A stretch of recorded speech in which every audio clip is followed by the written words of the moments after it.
Em nome do Pai, do Filho e do Espírito Santo. Amém. Estamos aqui, meu irmão e minha irmã, nesta segunda-feira, para juntos estudarmos e meditarmos o texto lá de Judas, do versículo 3 ao versículo 6. Talvez o vídeo fique um pouco grande, porque temos muita coisa para aprender aí, tá bom? Mas vamos lá.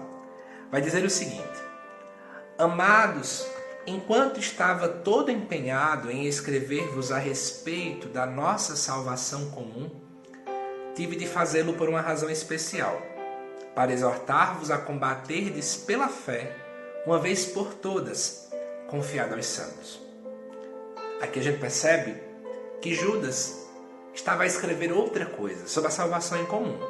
Mas, diante da realidade do que ele viu, ele parou de escrever aquilo e teve que escrever esta carta. Olha o que diz o versículo 4. De fato, infiltraram-se entre vós alguns homens, já há muito marcados para esta sentença. Uns ímpios que convertem a graça do nosso Deus num pretexto para licenciosidade e negam Jesus Cristo, nosso único Mestre e Senhor.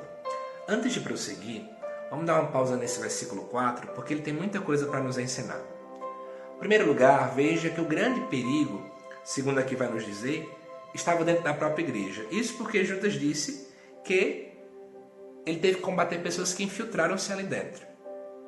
Agora, segundo ele vai dizer aqui, infiltraram-se entre vós, seria na mesma palavra em grego para pareiusdoen, essa é a palavra, que significa mais ou menos, só era utilizada mais ou menos, para palavras sedutoras de um advogado ardiloso que se infiltrava em mentes de juízes e de jurados.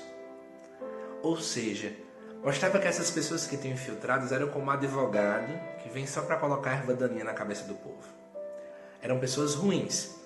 E aqui ele vai dizer o seguinte, que eram ímpios que convertem a graça do nosso Senhor num pretexto para licenciosidade. Essa palavra significa libertinagem, que usando o texto em grego, azelgeia, o que é que nós conseguimos concluir dele? É algo similar a um homem que perdeu a tal ponto sua honra, decência e vergonha, que não se importa com o fato de que os outros vejam sua imoralidade. Ou seja, ele não tem vergonha de seus pecados, das suas faltas. Pelo contrário, ele se orgulha delas.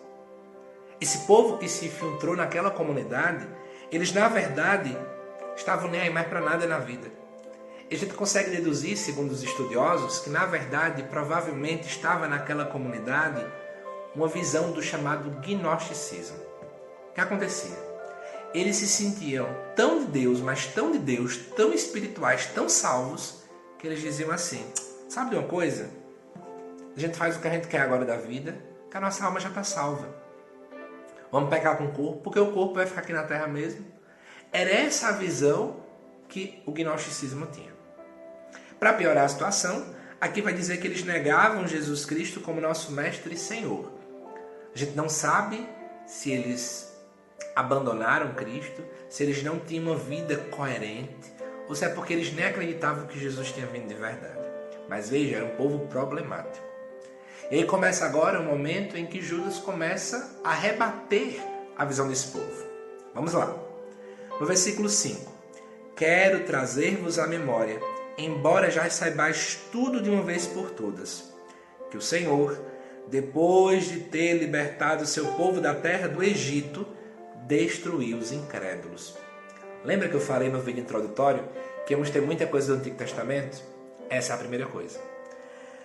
Para você poder aprofundar, caso deseje, você pode ir lá em Números capítulo 14, versículo de 26 a 35.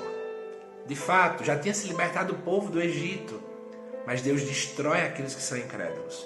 Ou seja, independentemente do privilégio que eles já tiveram de terem saído do Egito, pode ser que algum desastre venha. Por isso que vai ao encontro da realidade desse povo, que se achavam tão santos que não deveriam mais se preocupar em pecar ou não. Eles eram uma espécie de uma elite espiritual naquela comunidade. Quantas vezes vemos isso hoje na igreja, não é? Pessoas que já se acham salvas, santas, acham que rezam demais e por aí vai.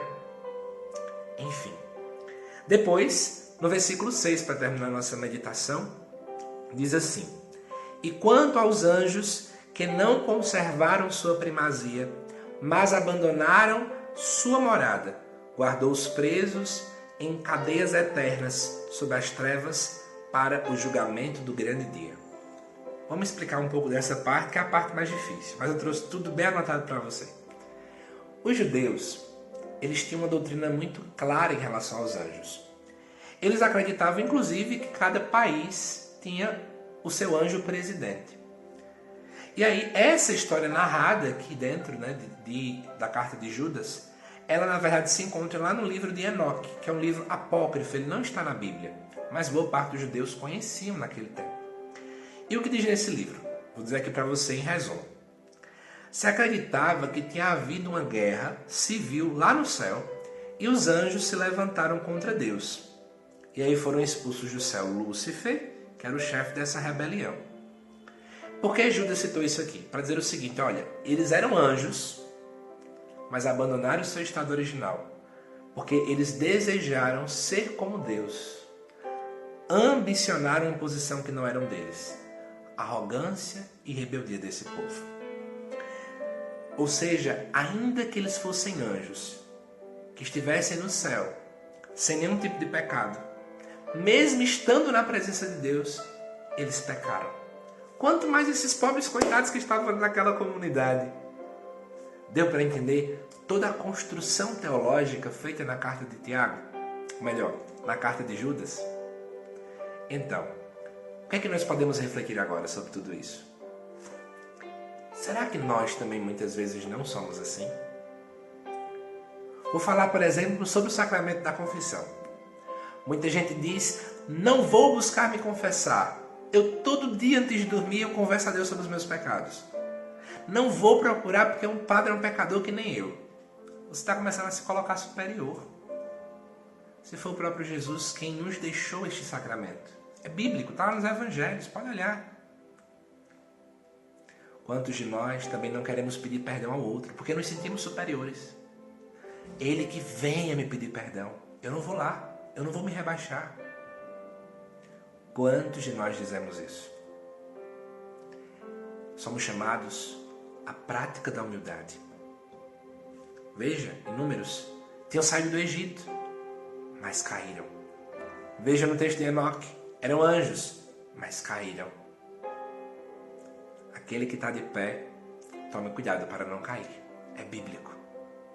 Por isso, vamos juntos rezar agora, pedindo ao Senhor que tire do nosso coração toda arrogância, toda soberba, todo orgulho. Senhor, tira do meu coração toda arrogância, todo desejo de ser mais do que os outros. Tira do meu coração, Senhor, tudo aquilo que não compete a um coração daquele que te segue. Que o meu coração seja configurado ao teu. Me ensina a ser humilde. Quebranta o meu coração. Transforma os meus pensamentos, o meu agir, o meu amar, para que eu pareça a cada dia com o teu coração. Amém. Que Deus te abençoe. Peço desculpa porque o vídeo ficou um pouco grande, mas precisamos aprofundar a cada dia mais a Bíblia.